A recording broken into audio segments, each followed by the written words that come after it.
I'm really honored today to be doing this interview with Phil Walden.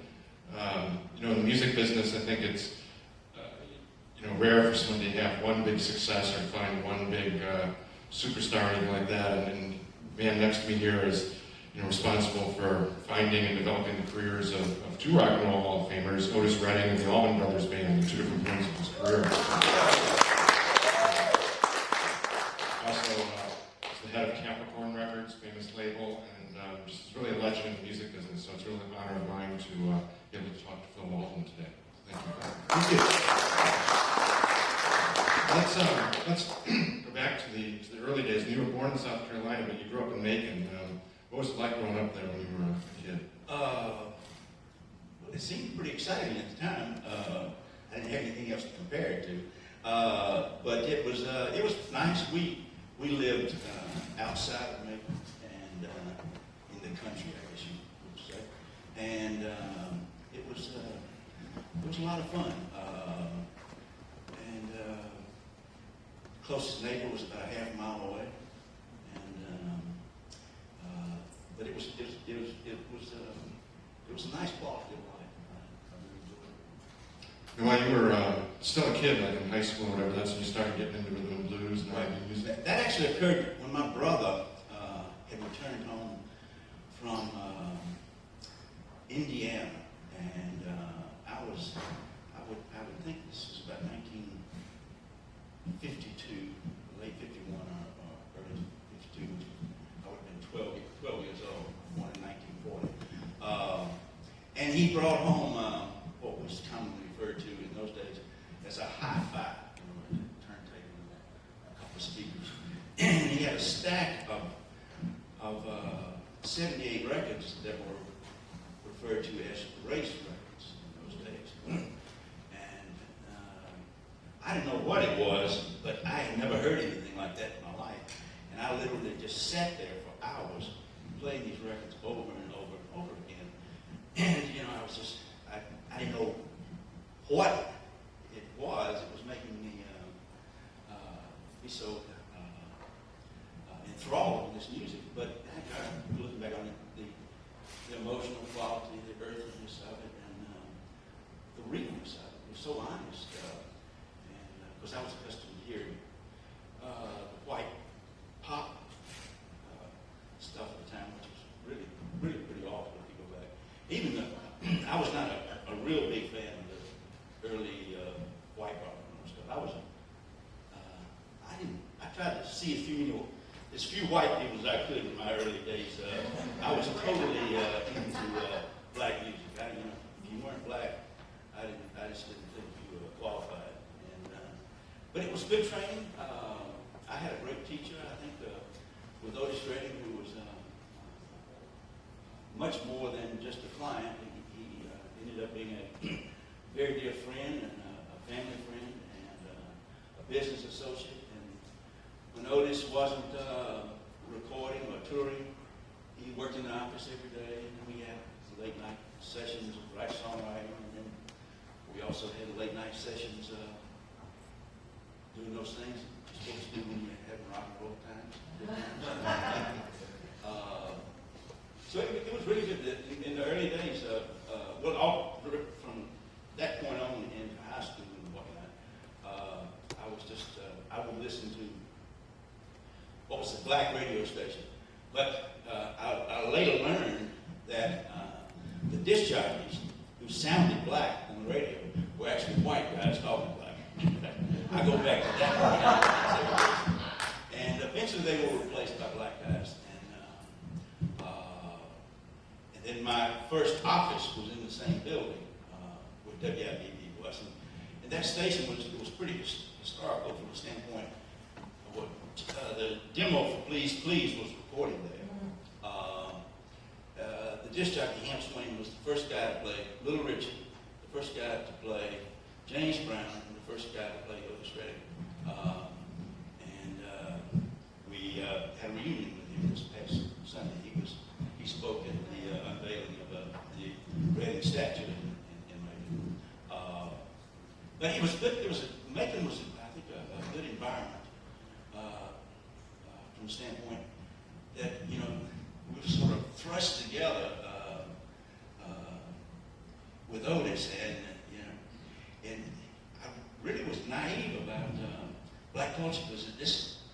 these days, I mean, nobody, there was just no association, no human contact. Black people with these other people, and just didn't know anything about them. And he had similar feelings and knowledge about whites, so it was sort of me getting a little bit of his culture, him getting a little mine. But it was a great experience. You were just telling me a story backstage about you were supposed to go into the Y, and instead you snuck into a Amos Milburn concert. That was the first concert I went to see. And listening to the radio, and I listened several hours every day. And then I listened oftentimes several hours at night to John Richburg on WLAC, because we could pick up that signal loud and clear. But when I was in 8th grade, going to a Tri-High meeting with some friends of mine, I had purchased an advance ticket to Amos Milburn show, and it was the first show R&B show that I was going to, that I ever attended. And the opening act was a local act at the time, and it was Little Richard. And I really think it was that night that I pretty much decided I didn't want to be a doctor, a lawyer, or Indian chief, and I was going to give my soul to rock and roll. It was an unbelievable experience for me. There was one other white person, because I'm about 12 years old, and I had never seen a large group of blacks in a social situation. And I must tell you, when I was peering down from that balcony, because it was segregated, I wondered what the hell I had been doing with my social life, and it made the music even more appealing. And it was incredible. Little Richard, he was just phenomenal. Amos Milburn was, sat at the piano and played a lot of blues, which was good. And Little Richard used the piano, but Little Richard was just incredible. His band was unbelievable, and he really rocked the place. Because he did the original versions of several of his songs that later on would be rewritten to make them sanitized for the radio. Then you ran into him a couple times. You ran into him on the street after that. Oh yeah, it was not too long after. Well, let me go to this. We would have a dinner with my family, and it was actually in the kitchen. And I had a little small Motorola radio made out of real plastic, and it was sold in the corner. And I had it on this jockey, Am Swain, at the time was on a pop station, but he had an R&B show called The Night Rider that came on from 7 to 9 or something like that. And I could hear in the background, he said, "I've got the brand new record by Little Richard, and I think he's got a smash." And I heard it, womp, womp, womp, lam, bam, boom. I jumped up, turned it up like that, and my daddy said, "Turn that damn thing down. I'm trying to eat dinner." And I said, "That's Little Richard." He said, "I don't get it." He said, "Turn that son of a bitch off. I'm trying to eat." And so about a week later, I was downtown with a friend of mine on Cherry Street, the main street runs down the middle of Macon, and of the city. And I was staying with this friend.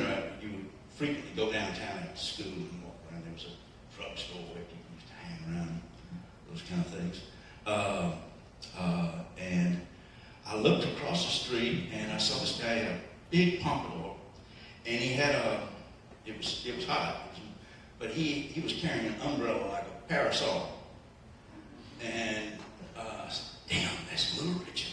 And I punched his friend of mine and says, "Hey man, that's Little Richard." He said, "Who?" I said, "Little Richard." I said, "He's got this big new record just came out called Tutti Frutti." And he said, "Oh, okay." So I looked up, and Little Richard is coming across the street, and then he turns, he's going to pass right in front of us.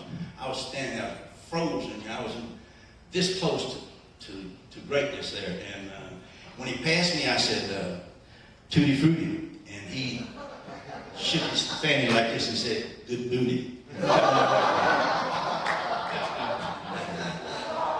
But Little Richard went on to become a good friend, and I enjoyed his stories. I stayed up one night till about 3 or 4 o'clock playing him his music, and a lot of it he didn't even remember.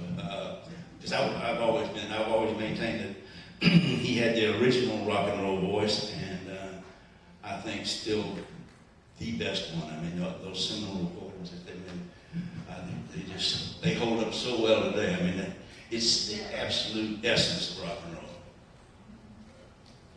So then you went off to college, but you also by that point started booking bands and things like that? I booked my first band when I was 1957, when I was a senior in high school, and I got my first experience with things not going right that night. Band showed up without a PA system, and with about 1/3 of the musicians they promised they were going to bring. And one of them was a piano player, and there was no upright. It was in this community hall. It probably hadn't been tuned in 25 years, and didn't have half the keys on it. And so the guy was going to piano, drums, and saxophone, which doesn't make for a whole lot of music. At least it didn't in those days. But from there, I guess I was sort of like I got the bug, and I put together a group called the Heartbreakers. There was a local talent show on this radio station, WIBB, that was in the Black Theater every Saturday morning called the Teen Talent Show or something like that. And I put together my group. This was after I had convened 3 other guys one night to form a singing group. And the problem was I had fully intended to be the star and lead singer, and there was only one problem: I couldn't sing. And these guys, finally, after about 3 hours, somebody said, "You know, you're awful." And I said, "What do you mean?" They said, "You can't sing." And I thought I was doing real well. And but so that group, if I couldn't be the star, we just broke that one up. And then I formed this black group to compete in the teen contest. And one of the guys was a car hop and a drive-in food place. Another guy was a baggage handler in the Greyhound bus station, which was across the street from the Douglas Theater, and his wife, and another guy who couldn't sing, but his antics on stage were just terrific. He could do all these wild dance steps. And we entered him in the contest. I couldn't attend because it was still in days of segregation, so I sat across the street in my car and listened on the radio. And every week, my group did well, but they were defeated by this guy that was called Brickhouse. And Johnny Jenkins played behind him, and he won every week. Brickhouse, he with all the girls would all scream and whatnot.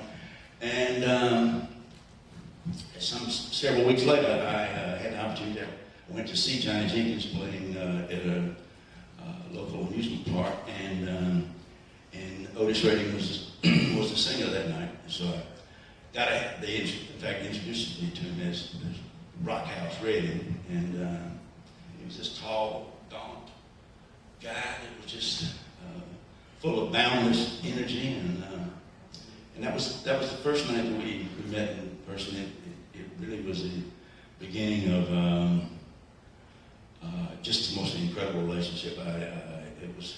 It was such an experience. I mean, no doubt that our youth had so much to do with it, but also, you know, the greatest period of social change in our country's history there, and it was, the nation was going through this whole thing, and I was experiencing something brand new. Otis was experiencing something brand new, and it was, we really came together and it was treated like our own little world, and it was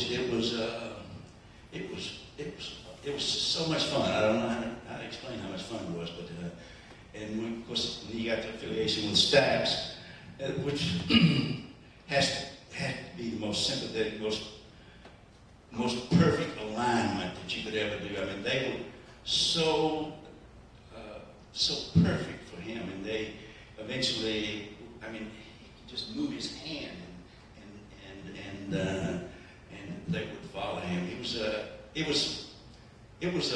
It furnished him a great base on which to create, but there were some great years, and Otis was our first client, and it was first and gave us our credibility. And by late 1965 or 66, we were the largest, most successful representatives of contemporary soul centers in the world. We had a stable that included, we had a couple more Hall of Famers in there too, Sam and Dave, and Etta James, and Clarence Carter, and Johnny Taylor, and Percy Sledge, and Arthur Conley, Al Green, Joe Simon. So what did No. It was, we had the hippest company in the world, and we were having the best time in the world. I was flying all over the world with the hippest bunch of black guys in the world. Man, I was from Macon, Georgia. It was like, I didn't want to go to sleep. I was afraid I was going to wake up and the dream was going to be over. So what did the people in Macon think of that guy like you?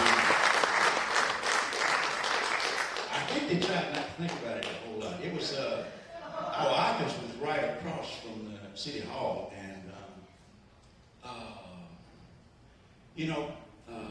it was not always pleasant, but we worked through it. In the early days, people were quite suspicious, and we would get pulled over sometimes when we were riding together in cars, for whatever reason. And sometimes they would come to the office and go to the office looking for whatever, I don't know. And they seemed to be very concerned about the fact that we had both black and white females working there. And I don't think they were worried too much about the black ones, but they were concerned about white females working around black males. That's the threat in the South. We've all been fighting for so long. But it was, we traveled so much, it was really difficult. But as Otis grew, he was always well respected and well liked in the community. And the fact, Otis really should be given credit for he was the guy that sort of stopped the talent drain, what was part of stopping it. He didn't just do it totally his own. But before Otis, any music talent, black or white, with any success, moved to New York, California, or somewhere, anywhere but Macon, Georgia. And we would have moved, but he didn't. He said no. This made him happy when he came home. He had a large ranch farm outside of town, and he liked the setting of a small town. And it eventually became good and comfortable, and particularly when we got in the recording business, it was pretty good because this just wasn't a whole hell of a lot else to do except record or perform. And there were 2 or 3 local venues where people. Brammer was here this morning. She was part of that Macon scene, which was sort of a rock and roll utopia there for a while. We had a lot of fun. Made a lot of great music. I'm really proud of over the years. I've been the luckiest son of a bitch in the world from the standpoint that through some divine magical thing, I just seem to have been standing at the right place a whole lot of times. And how do you meet an Otis Redding? How do you meet Dwayne Allman? How do you meet Sam and Dave? How do you meet Percy Sledge? How do you meet these people? And I don't know. We all ended up together, and it just kept growing and kept growing, and it was. It's just been a wonderful experience. Now, Otis's first session, the whole Otis thing came about actually through Johnny Jenkins was going there. Right. Johnny Jenkins went up to do a follow-up to Love Twist, which was a 45 that was originally named Miss Thing, and the twist hit. And this guy was in business with who was a banker from Tifton, Georgia, who knew less about the music business than I did. And but it was my first experience with promotion, and I got 3 or 4 disc jockeys who were playing it like every 15 minutes. And there's one uniform thing about that record. Everybody's out of tune. It's probably the grandest example of everybody being out of tune. But it sold about 25,000 to 30,000 copies in the South, and attracted enough attention that Joe Galkin bought it and put it on Atlantic, and then went up to record the follow-up, and the session didn't go real well, and I had asked Joe Galkin if there was any time left to please give us a chance to record a couple songs. And they had a little time, and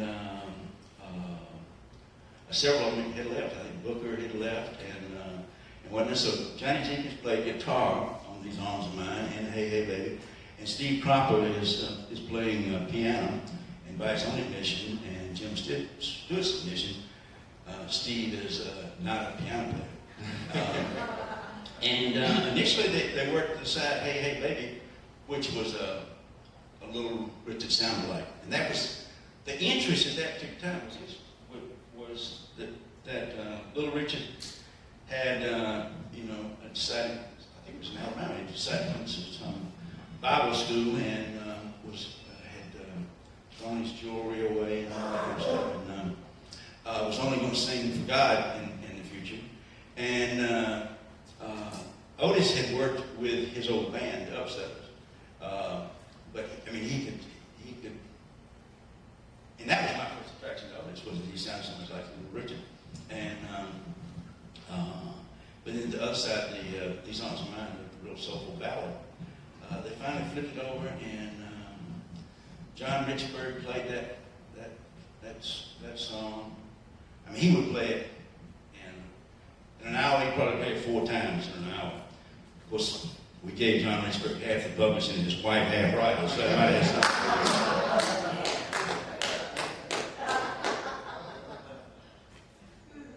So at some point, then you ended up going in the Army, and your brother Allman took over the business, right? Sure did. That one. I was commissioned graduation at Mercer University, and was in the Adjutant General's Corps, and very fortunate they put me in special services.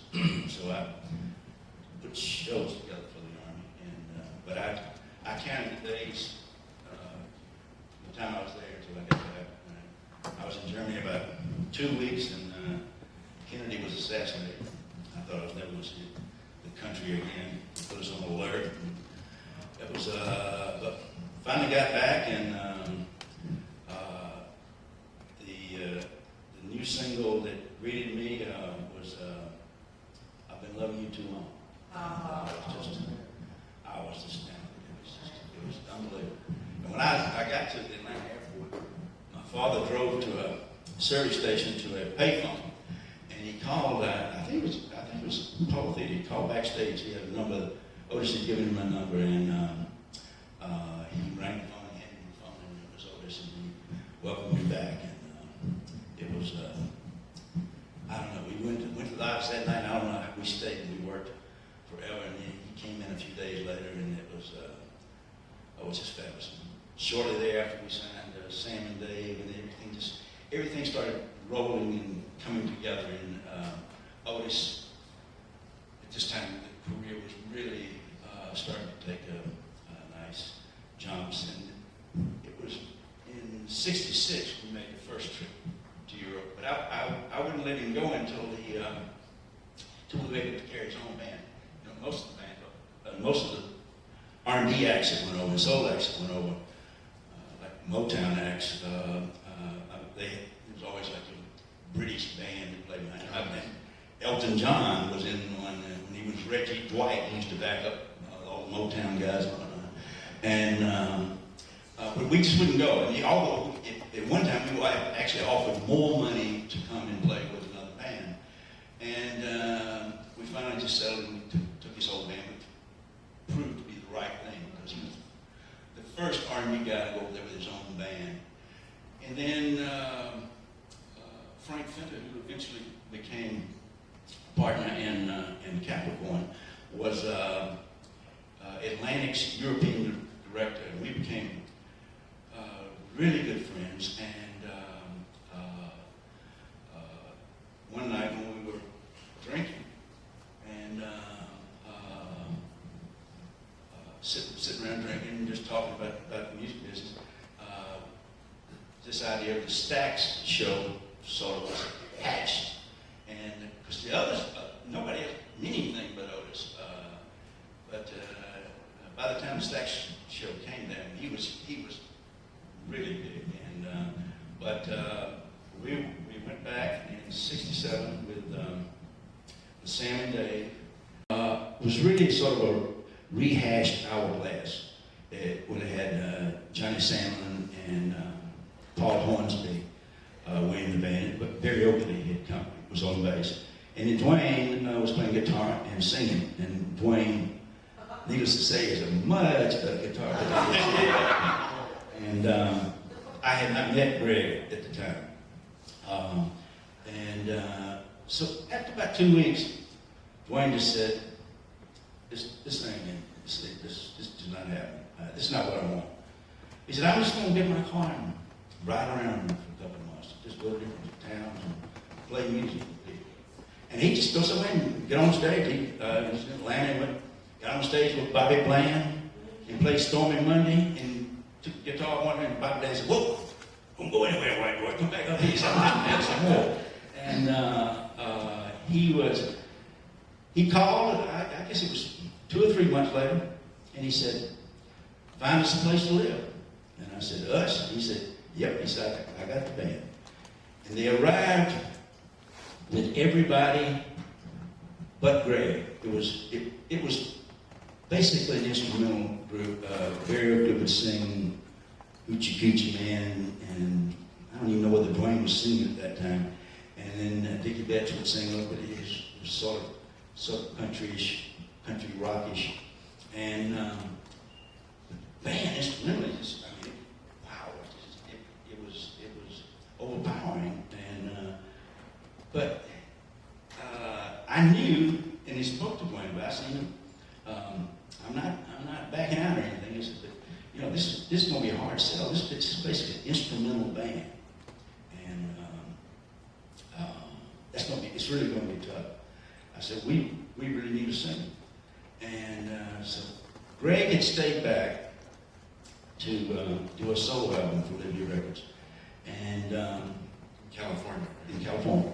And so I bought Greg's management and Dwayne's management. I was on the way he even had a management contract, but with Nancy Steve Martin and Nitty Gritty Dirt Man and whatnot. I bought their contracts for $3,500 from him. And so finally Dwayne called him and Greg showed up. And not only did Greg bring that wonderful voice of his, but the songs. I mean, Greg was, it's tough to get a song out of him, to ring it out. He writes it 150 times. But he really wrote some great tunes. And his voice, when I heard that, I mean, that was just, I was captivated by him. He was, oh my God, he was just unbelievable. And first time I had ever heard him, he came to me and said, it's the best white blues singer I've ever heard in my life, and which I thought was a pretty good compliment. But it was in the first dates they played, opening day up north, show you how attentive I was to packaging in those days. Actually, it was the only opportunity we had. But nowadays at the Boston Tea Party, we were opening act for, what was the band, Andy Warhol? Yeah, Velvet Underground. And here we are opening, and they got the female drummer and everything going here. And people just kind of stared at the Allman Brothers. And I had gotten all of the major agents in New York. Frank Barcelona was up there, and Johnny Podell was there, and he was not yet a star, but he was soon to be. And a couple more, I had someone from William Morris, and Al DiMarino was there and whatnot. And I met with the agents afterwards, in Barcelona, and Barbara Scott Evans, she was there as well. And everybody said, you know, you've got one pretty boy in the band, and you've got him hidden behind the organ. Said, why don't you have him, get somebody else to play organ, have him stand up, and, you know, get him that way, gets down on his knees and talks to the audience and everything. I said, whoa, boy. And I said, you know, and the way these guys dressing, they got on blue jeans and whatnot. I said, yeah. And so I said I had to go back. I said, well, let me go back and speak to the band before y'all come back. And so I went back and I said, Dwayne, I guess I got some bad news. I got a little good news, but it's most bad news. I said, you know, they want to know if we can kind of reconfigure this thing. And I start talking, and I can see him, he's like, oh, shit, not the same thing. Oh, he said, this ain't no fashion show. He said, we just trying to play some music here. And he said, you know, we don't want to be those guys. I said, well, you know, it's not a question of what we don't want to be. It's, we're trying to give somebody who can do this thing on a national or international level. And so we signed with Premier, Frank Barcelona, and we were there about a month, and then I pulled him from that. And then from that point on, it was a combination of Johnny Podell at ABC until he left there, and the agency that we had, Paragon in Macon, did the bulk of the dates. And that band would play 27 or 28 days out of 30, I mean, every month. I mean, there were times that they left Macon and they'd come back 6 months later. And when they weren't playing a paying gig, if they were in a city, they had a park with a facility that would furnish them power. They'd go out there and play all day. And they really, Boston was one of the first cities, well, Atlanta was the first, and then Boston, and they lived in an apartment, an abandoned apartment, with no electricity. They used extension cords that ran to another apartment to have lights in this apartment. And they lived there for quite a few months. And they would play every Sunday in Boston. And Boston became one of their major markets in the Northeast. I think it was the first major city that broke for them in the Northeast, then New York. In New York, Bill Graham really took them again under his arm, and they quickly became one of his favorite bands. And they were chosen to close the Fillmore the final night, and it just all kept going. And then we made the Fillmore East album is sort of it's really, I think, fairly so. It's rated as one of the all-time great rock live albums. I mean, it's symphonic, and it's unbelievable the way they were playing. And but we took that album in to Atlantic.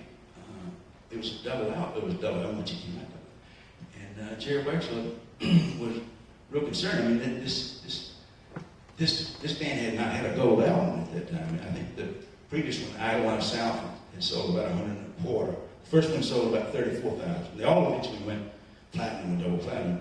But at the time of the release of the next album, Idolize South sold about 125. And so went in there, I had those long cuts, 15, 16-minute songs and whatnot. And Jerry said, "You got to edit this thing down, man." He said, "You know, on a single album." And he said, "You don't have to preserve every little lick, Phil. Just, give me a good, tight one." I said, "Can't do that." I said, "We've got to do this double album thing." I said, "This is the people's band, for lack of a better understanding." And I said, "We want this album not necessarily to be one for commercial radio. This album is for their fans, just like they hear them." And that's the way they want to make records from now. We don't want to think about trying to tell everything in 3 minutes. And this is their vision of what they're going to be. He said, "Well, you got to make a deal on the publishing or something. You can't afford to put this album out." And I said, "Well, let me tell you the other part about it." So we're going to put it out at $6.98, which was very low at that time for a two. I think $7.98 was the price of a single album. And so we put it at $6.98. And so we made the deal on the publishing. Frank Thunder had worked for Gene Goodman, who Benny's brother, who ran Chess Publishing Company. And Frank Thunder had worked for him in England, so he gave us a rate which he never gave to anybody. Wouldn't give his brother a rate. Gene Goodman was as tough as they come. And we pulled that part in, and the album came out, and I think the first week it hit something like 63 on the charts, and then the next week it jumped to the 40s, whatnot. But it instantly became, and it was the real turning point for the band. And unfortunately, it was that was followed by Dwayne's death before we did Eagle Beach. Dwayne's death was, my son and I were just in Macon, and we went by to visit the graves of Barry and Dwayne, as well as Joe Galkin, and my parents.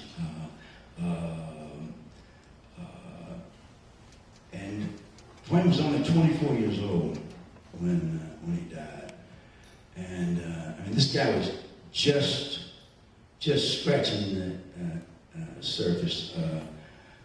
Was an amazing talent, but he was a person that he lived every minute of every day, and without reservation. And he used to always tell me, he said, "Don't bet on me for the long run." He says, "But I'm gonna eat up as much life as I can." He said, I don't know how long I got here.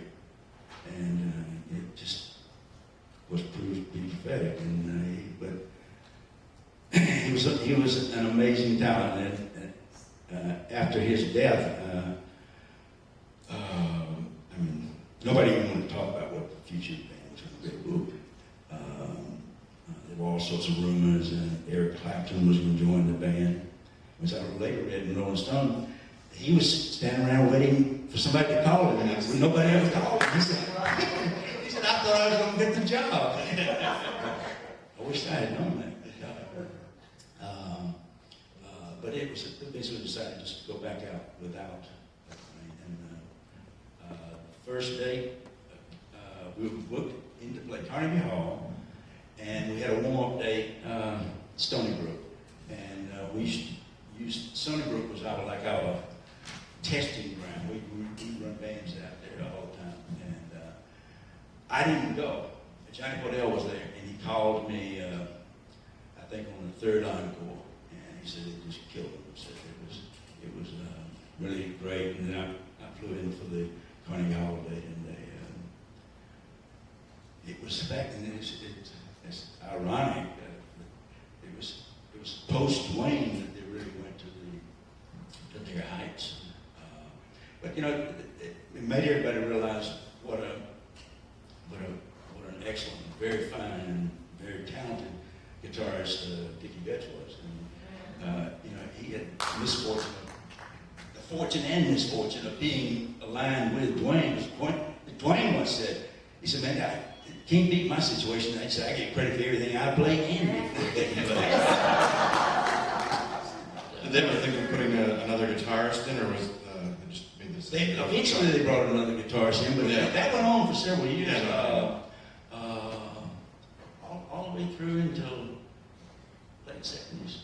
Right. I think now, of course, they have Warren Haynes is with them now. But I think it might well be the finest rock guitarist in the world today. A really talented and just a wonderful, wonderful human being. He just lives and breathes music. I've never seen anybody. This guy worked 3 shows in one day in 4 different cities. If you give it to him, he's just unbelievable. He loves music. I mean, it's jazz, R&B, rock. About everything but country. Most of it. I just haven't had much connection with country over the years. Now, when you going back to when you formed the Allmans, when they were formed around, that's when you also started Capricorn, and you made the decision to start your own label rather than to sign them to Atlantic. What happened was, after Otis's death, Stax left Atlantic and went to Gulf and Weston at the time, which was Paramount, and it proved to be an awful mistake for him.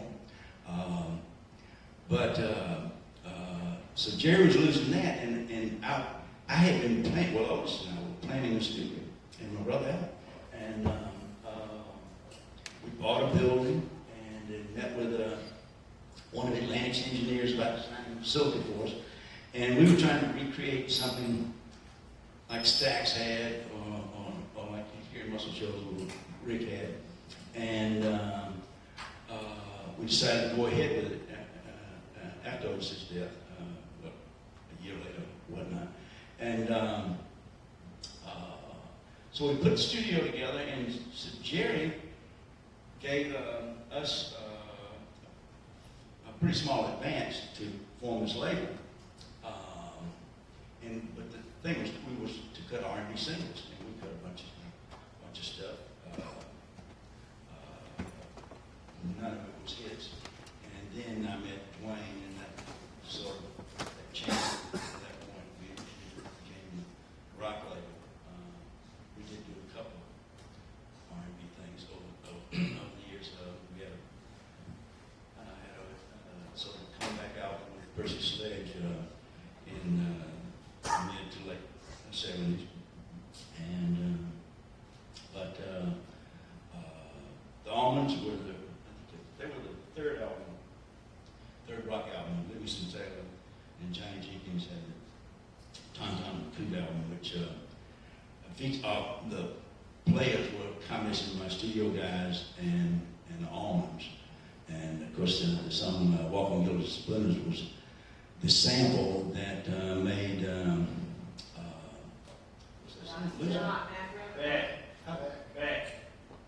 Beck. What's the song? Loser. Beck had Loser on that great rhythm thing. Well, we were in the record business, and part of it was that I needed to put clients that I couldn't get record deals for. And but it very quickly sort of consumed me. I mean, you get into it, and it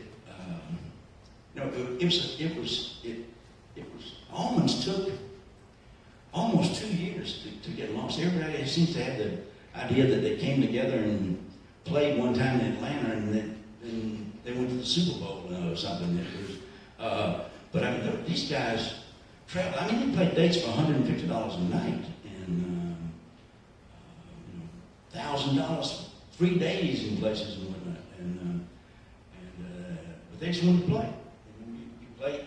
And by the time they were developed, they were even across the board. They were one of the few bands in America, in the world, that, I mean, they could sell out New York, but they could sell out Des Moines, Iowa, they sell out Butte, Montana, or they sell out Kansas City.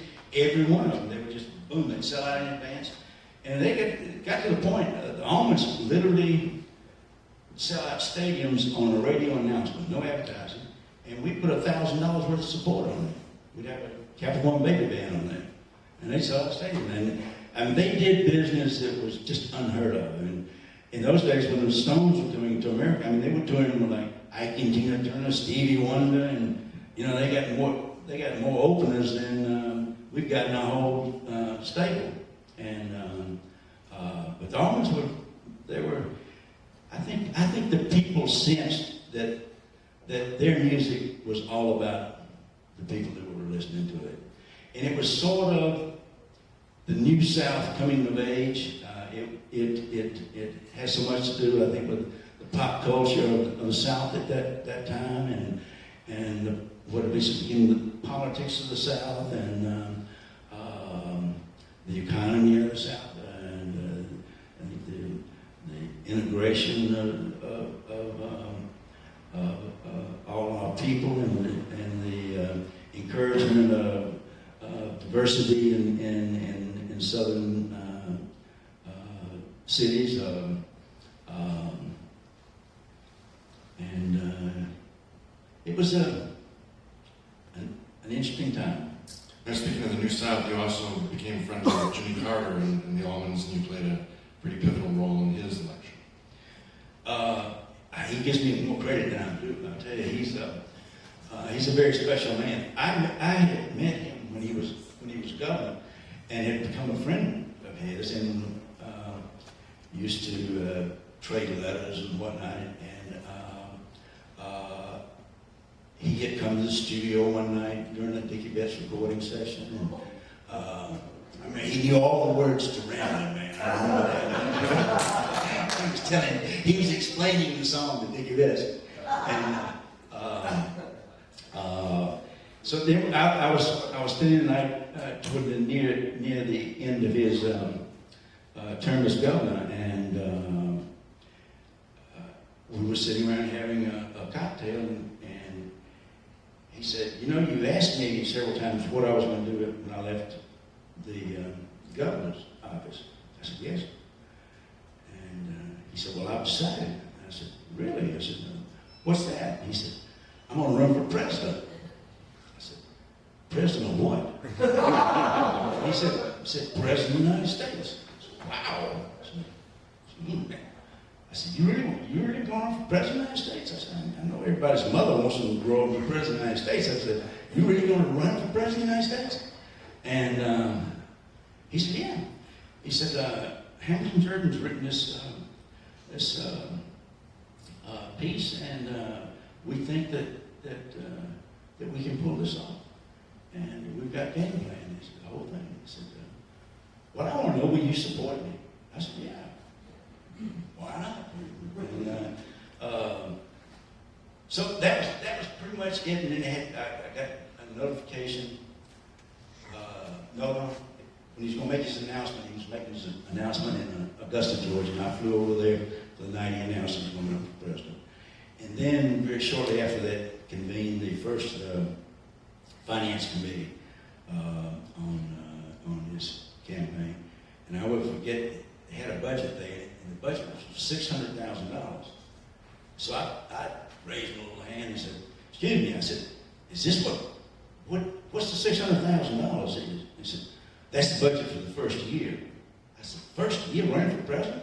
I said, hell, you can run for mayor of Macon for $600,000. He said, oh no, he said, well, I'll fly tourists, and I'll wash my socks out in the room and all this kind of stuff, and I carry my own luggage. And, Jody will travel with me for a while, and Hamilton will travel with me for a while, and we'll just do it. And said, any ideas that you've got, whatever, just, let us know, and we'll set them up. And so they started on the $600,000 budget, and it was before the first primary. And he called me early one morning, and it was during the time that I didn't get up. Well, I went to bed early in the morning. I didn't get up early in the morning. And he said, well, you were right. We're out of money.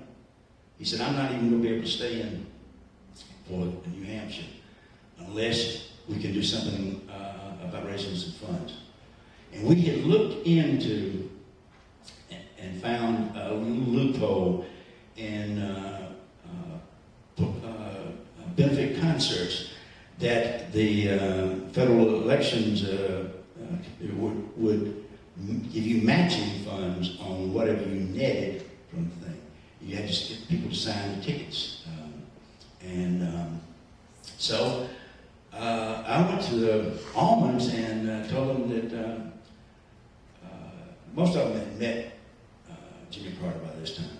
And said that Jimmy Carter's going to run for president and we need to do 2 to 3 benefits here to try to raise him some money to get him in the race. And so they said, okay, fine. So we put together, the first one was in I believe it was in New Hampshire. I don't know where the first one was. Might be in Rhode Island. But we did those and it worked. The benefit was twofold for Carter. He not only got the money, which they critically needed, but also it was a name recognition factor. And he was really good on the dates that he was there when the band was there. He would introduce the band. And I remember the first night before he did it, I talked to him. I said, listen, I know that you like the band. He had a little speech that he did. I used to have down pat my memories. Hi, I'm Jimmy Carter. I'm running for president. So and so. There's 3 things I'll never do. I'll never lie to you. So and so, whatever, like that. And I said, these kids don't want to hear that speech tonight. I said, they're here to see the Allman Brothers. You're going to get the money for it. So he said, come out and go out there and say, he said, Phil, I know what I'm about. Don't worry. I said, well, don't talk a long time. He said, no, talk. So he walked out there and he said, hi, I'm Jimmy Carter. I'm from Georgia, and I'm running for president. I hope you'll vote for me. But right now, let's get the music started. I want to introduce you to my friends, the Allman Brothers Band. Walked by me, he said, was that short enough for you? But he was, that combination of the two of them worked out perfectly. And then I became really involved, I guess about 16 months, I think that's about all I did. I traveled everywhere. I set up the first 2 major events in New York, the first major event in Los Angeles, and I got all the concert promoters working on him. And in fact, the concert promoters got him qualified. You had to get X number of signatures with, I think it was, in those days, $12,000 per state to qualify. And but to go back for just a bit, when he called me that morning in his desperate mood, he said, if you could just give me the dates for concerts and give me an idea of what you think we will net, then Hamilton and I can go to the bank and borrow against this. And so that's what they did. They gave him the immediate funds because the dates were, one was early, like a month away. And he said that they were literally broke at the time. But it all worked out very well, and he has become a wonderful friend, and I don't think anybody will argue he's probably the finest former president that we've seen. He is a man who is totally given his life to public service, and he's sincere about this.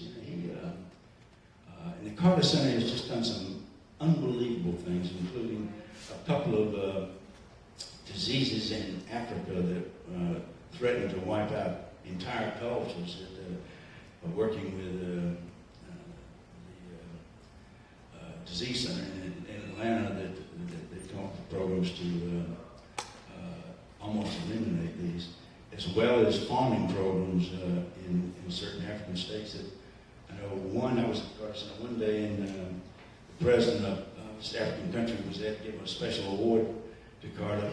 They had introduced some sort of hybrid corn that had done exceptionally well, and for the first time in the history of this African nation, they had more exports than they had imports, and they gave Jimmy Carter the credit for all of that.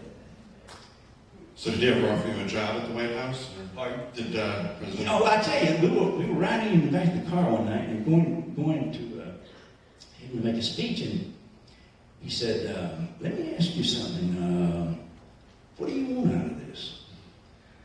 And I said, "Absolutely nothing." I said, I'm just this idealist. I said, if you, because this is all post Nixon, and we'd all had a pretty bad taste in our mouth after Nixon, and I said, this country just wants somebody they can believe in, and somebody that's going to be straight and honest and give everybody a fair shake here. And I said, he said, well, good. He said, I'm really proud. I said, well, in fact, I'm kind of mad at you for even asking me that you would assume that I know something. But I could have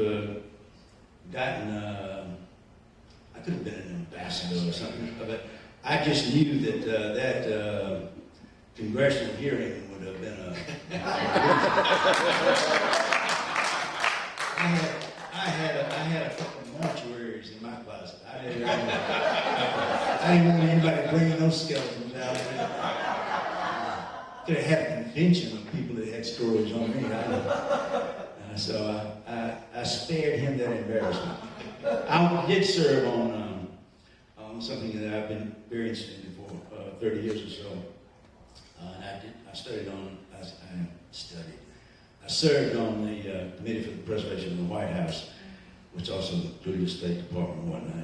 And I've been involved with historic preservation and restoration for some 30 years. I'm an amateur architectural buff here. I love it, and I serve on the Georgia Trust Board, which is the largest trust organization, state organization in the country. We have 9,000 members, but it's very active, and they're doing a lot of great work. But I enjoy serving on that. We served on it. This was founded by Jackie Kennedy, because before John Kennedy, when presidents left, they would just take whatever they wanted. If it happened to be John Adams' chair, it was gone forever. Or Thomas Jefferson's shade mirror, or whatever. It was just, guys just took whatever they wanted. And then, of course, Truman had redone the White House. Rather than having it restored, they went in and gutted it. So they lost all the original plastic and had it redone, and he had it refurnished. The White House initially was refurnished in American Sheraton reproductions.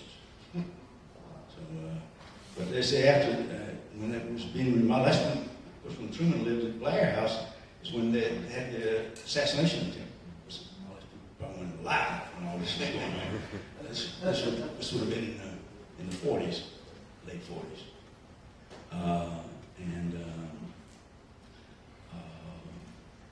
But still, the White House is something, I went there frequently. I was, for a long period, I was there at least once a month, and sometimes a couple times a month, but I never failed to just get a rush walking into that place. It just amazing. I had my first visit with Jimmy Carter there for the state dinner. He'd been president for about 2 or 3 weeks, and I flew up, and I had an appointment to see him at a certain time, and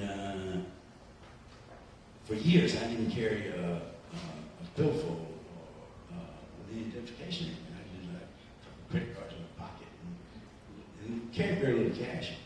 So I was all dressed up. I was taking this limo over to the bank, pull up to the gate, and the driver said, rolling, and it's just Phil Walden to see the president.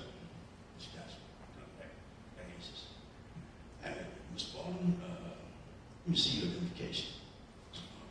I said, I don't care your identification. He said, where are you from? I said, Georgia. He said, y'all don't care, y'all don't have driver's permits in Georgia? I said, yes, we do. He said, well, you need to carry some identification. I said, hold on, I was making these notes for my meeting with Carter. I said, his name is Phil Walden, that's me right here.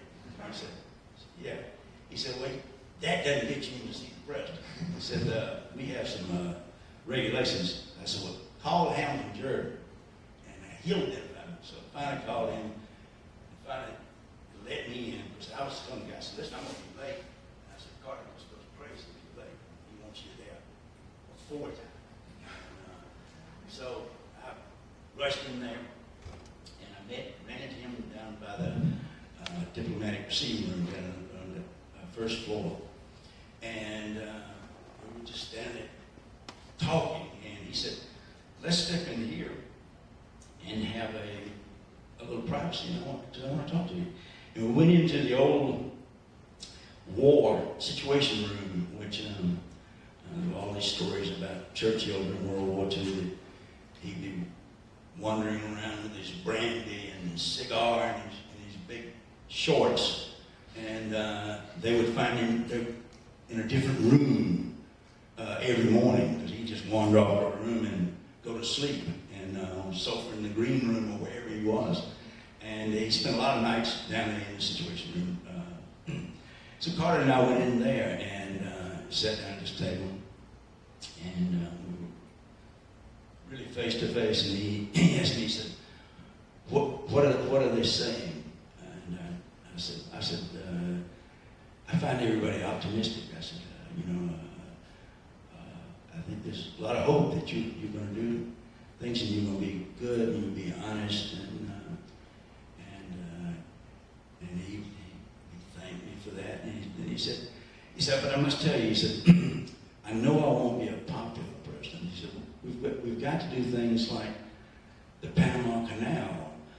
He said, every president just keeps passing it on down, And I think, I can't remember the name of the California senator at that time who said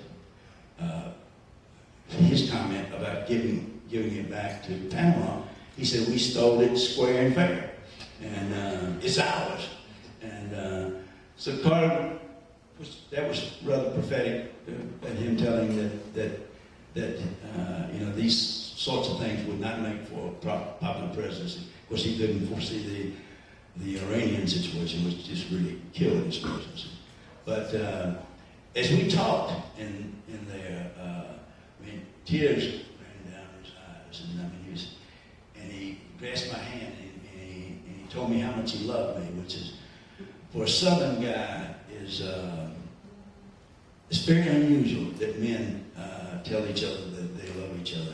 Something about a macho being, but not many fathers and sons exchange those kind of greetings with each other. But when he told me that, I'm sitting there, tears running down my face, tears running down his face, and I said, my God, here I am with the President of the United States. We're both in this room crying.